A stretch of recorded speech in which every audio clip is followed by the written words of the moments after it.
గుంటూరు జిల్లా పెదకాకాని బ్రహ్మరాంబ మల్లేశ్వర స్వామి ఆలయంలో బంగారం మాయం కావడం కలకలం సృష్టించింది. బ్రహ్మరాంబ అమ్మవారికి ఎంపీ అయోధ్య రామిరెడ్డి 132 గ్రాముల బంగారు వడ్డారాన్ని సమర్పించారు. ఏటా జరిగే జ్యువెలరీ వెరిఫికేషన్లో బంగారు ఆభరణాల తూకం వేసే సమయంలో 102 గ్రాములున్నట్లు తేలింది. దీంతో వడ్డానంలో 30 గ్రాములు తగ్గడం గుర్తించారు. ఆ ఆభరణంలో ఒక చైన్ మిస్ అయినట్లు తేలింది. బంగారం మాయం వ్యవహారంపై అర్చకుల మధ్య వివాదం జరిగింది. ఎవరైనా బంగారం దొంగతనం చేశారా, పొరపాటున మిస్ అయిందా అన్న కోణంలో కూడా దేవాదాయ శాఖ అధికారులు విచారణ చేస్తున్నారు. మరింత సమాచారాన్ని మా ప్రతినిధి రామారావు అందిస్తారు.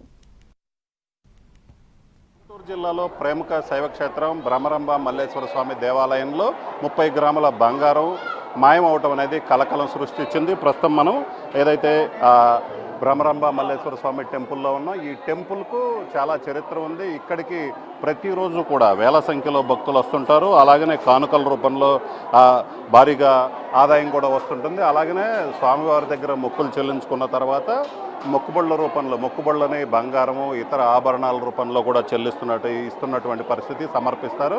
అలాగే చూసుకున్నట్లయితే ప్రధానంగా ఈ ఆలయానికి సంబంధించి ఇది పెదకాకానిలో ఉంది. ఈ ఆలయంలో ఇప్పుడు 30 గ్రాముల బంగారం మాయమవటం అనేది కలకలం సృష్టించింది.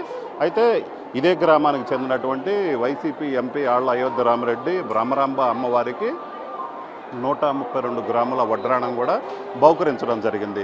ఏదైతే అమ్మవారికి ఆ మొక్కు రూపంలో చెల్లించుకోవడం జరిగింది. అయితే జనరల్గా చూసుకున్నట్లయితే స్వామివారికి వచ్చినటువంటి బంగారు ఆభరణాలు, వెండి ఇలాగ ఆభరణాలన్నీ కూడా ఎవ్రీ ఇయర్ కూడా ఏదైతే ఈ బంగారం కావచ్చు ఆభరణాలకు సంబంధించి కూడా దేవాదాయ శాఖ జ్యువెలరీ వెరిఫికేషన్ అనేది జరుగుతూ ఉంటుంది. ప్రతి సంవత్సరం ఎంత బంగారం వచ్చింది, అలాగనే బంగారం నిల్వలు, బంగారం ఆడిట్ జరుగుద్ది. ఆడిట్ జరిగిన తర్వాత బంగారం మొత్తం ఉందా లేదా అన్నది కూడా అధికారులు తెలుస్తారు. ఏదైతే జ్యువెలరీ వెరిఫికేషన్లో తేలుతున్నటువంటి పరిస్థితి. అయితే ఈసారి చూసుకున్నట్లయితే అయోధ్య రామిరెడ్డి అమ్మవారికి సమర్పించినటువంటి 132 గ్రాముల వడ్రాణంలో ఏదైతే ఆ జ్యువెలరీ వెరిఫికేషన్లో భాగంగా వెయిట్ చూసిన సమయంలో 30 గ్రాములు తగ్గటం కనిపించింది. అయితే దీనికి సంబంధించి వెంటనే దేవాదాయ శాఖ అధికారులు అలాగనే ఈ ఆలయానికి సంబంధించినటువంటి అధికారులు కూడా అలర్ట్ అయ్యారు. దీనికి సంబంధించి పూర్తిగా చూసినట్లయితే ఒక 30 గ్రాములు ఆ వడ్రాణానికి ఉన్నటువంటి లింక్గా ఉన్నటువంటి ఒక చైన్ అయితే మాత్రం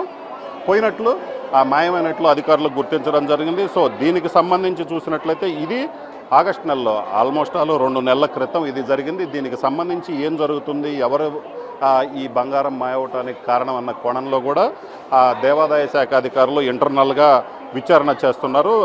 ఇప్పటికీ కూడా దీనికి సంబంధించి ఏదైతే బంగారం మాయవటానికి కారణం ఏది అనే దాని మీద అయితే మాత్రం అధికారులు పూర్తి స్థాయిలో అయితే మాత్రం స్పష్టత ఇవ్వలేకపోతున్నారు. అలాగనే ఈ బంగారం మాయమైన దానికి సంబంధించి చూసుకున్నట్లయితే ఇప్పటికే ఆలయ అర్చకులకు కూడా ఇదే సమాచారాన్ని కూడా చెప్పారు.